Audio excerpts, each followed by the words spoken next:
Hi there, I'm John Tietz. I'm an instructor at PHSC in Digital Multimedia. I'm here today to help guide you through use of a feature that you may be new to you in Canvas that we utilize here at PHSC to foster additional discussion and reflection amongst you and your peers, and to help make our courses more interactive. This feature is called peer review, and while it may have a small learning curve to use effectively, I think we'll be able to get there together. If you'll join me here in Canvas in an example course, this being one of our digital multimedia courses, we can select an assignment on which we can implement a peer review. If you're an instructor here at PHSC, this may be helpful for setup.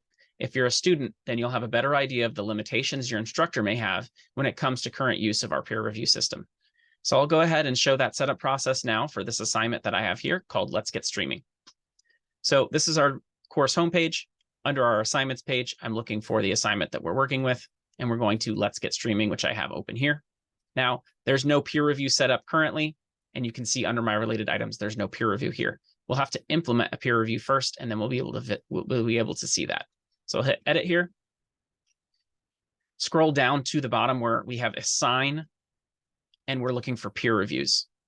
You can check this box, which will open the peer review menu, and you can choose to manually assign peer reviews, which would be manually going into the system and adding those to each student, or automatically assigning peer reviews, which I do recommend.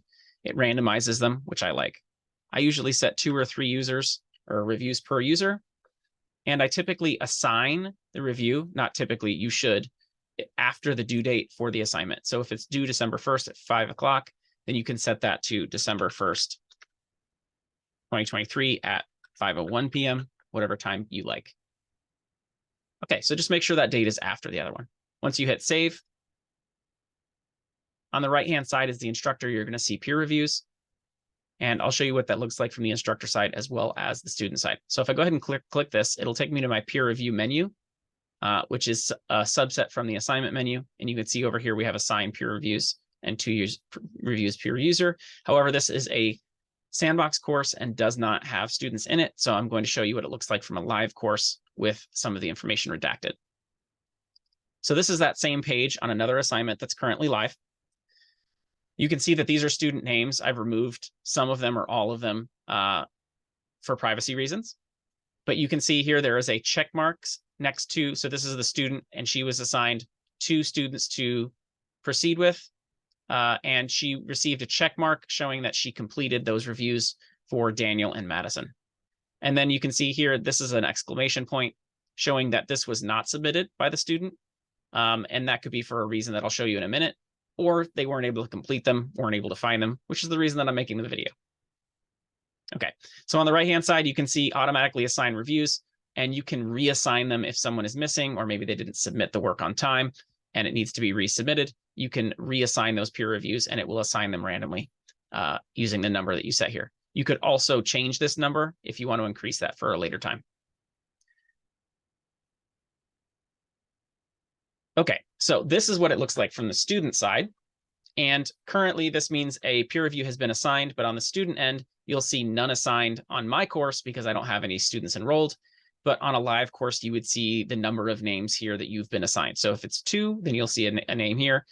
This is on the right-hand side under the submission tab for the attempt that you've submitted for the assignment.